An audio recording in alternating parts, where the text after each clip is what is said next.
cruiser's power systems are damaged, but somehow propulsion systems are still online. Now make your way to the primary engine chamber. We will be less subtle this time. Gearing up for the new Warhammer 40k title Space Marines, THQ has released a smaller taste to spark some interest. Kill Team hit the Xbox Live Arcade at the reasonable price of $10. Of course, 50 cents Blood in the Sand is still $60 on the live marketplace, so bear with me if my perception is slightly skewed. If you're looking for the specific Warhammer experience, this game is a little different from the RTS version of the game, but it introduces audiences to the new direction Warhammer is taking with Space Marines, a Gears-style over-the-shoulder shooter.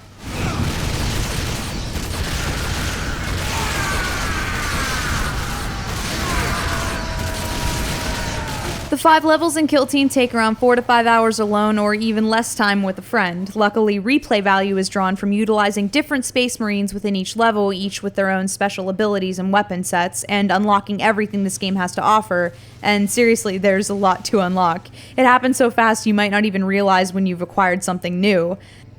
There aren't many weapons to equip, and only the primary can be changed, but the upgrade slots offer a little more in terms of character customization.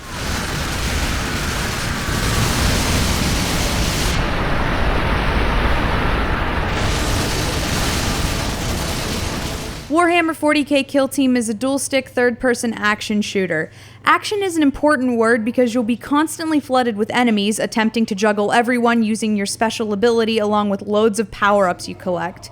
You press on the right analog stick to simultaneously fire and aim. A performs a melee attack, right bumper is a grenade, left bumper is your special skill, and left trigger is sprint, although I'm not certain how long sprinting is supposed to last or when I've depleted that ability. I understand the point is to shoot, but there was rarely a moment when I stopped shooting. The action is so potent in this title that once you've played through a few levels, the numbers don't really feel as massive as they once did. Instead of enemy overload 100% of the time, a proper distribution of enemies in a less predictable format would have been a much more interesting experience.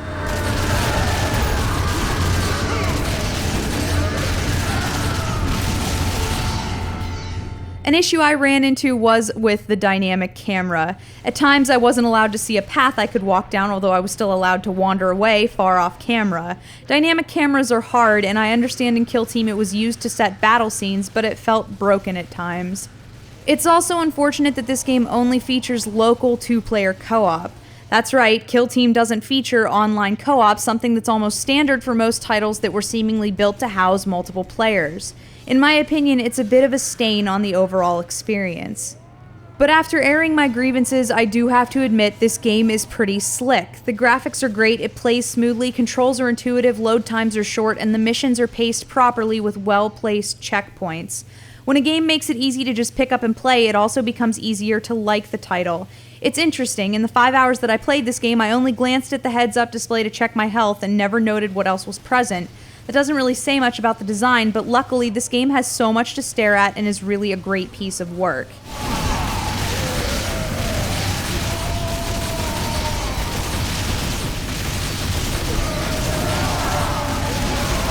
When this game is said and done and you've completed all the missions, you've unlocked a sword to use in Space Marines once it's released.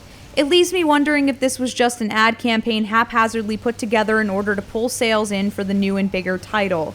After certain levels, you're reminded about the unlockable item and the impending release of Space Marines, which can feel a little cheap, but the bottom line is, whether you plan on playing this game for the sword or just for the fun of it, it's a fun game. One probably drowning in the massive amounts of releases to the Xbox Live Arcade, but a fun game nonetheless.